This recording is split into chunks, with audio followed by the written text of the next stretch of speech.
Hello বন্ধুরা, সবাই কেমন আছো? আশা করি সবাই খুব খুব ভালো আছো।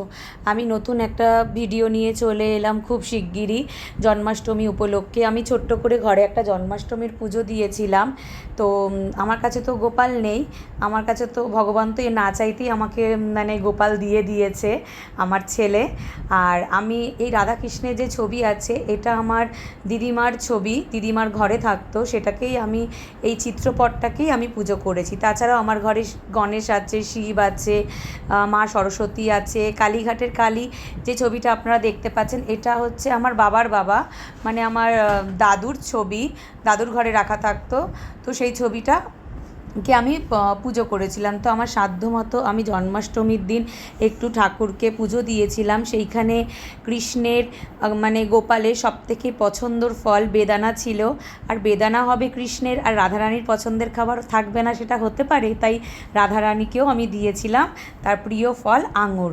তাছাড়াও আমি খাবারে ঠাকুরের পছন্দের যে ভোগ দিয়েছিলাম সেখানে ছিল তালের বড়া, মালপোয়া, লুচি আর একটু আলুর তরকারি।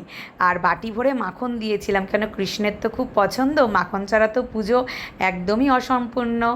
আর আমি যেই ছোট্ট করে ডেকোরেশনটা করেছি আমার মন্দিরের, কেমন হয়েছে আপনারা প্লিজ আমাকে একটু কমেন্টে জানিয়ে যাবেন। আমি এই লাইটটা অফ করে আপনাদের দেখাচ্ছি। এখানে ছোট ছোট আমি টুনি লাইট লাগিয়েছিলাম।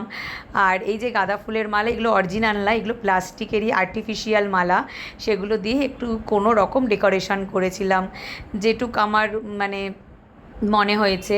তো আপনারা অতি অবশ্যই কিন্তু জানাবেন যে কেমন লাগলো।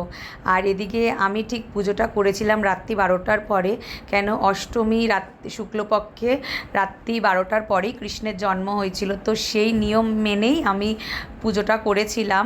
তো আপনাদের আমি ঘড়িটা দেখাচ্ছি, দেখুন কটা বাজে, তখন রাত্রি 12টা 35 হয়েই গেছিলো। আমার ছেলেও আমার সাথে জেগেছিল, পুজো শেষ হওয়ার পরে সে বিছানায় উঠে পড়েছিল। তো বাই বাই বন্ধুরা, দেখা হচ্ছে নেক্সট ভিডিওতে।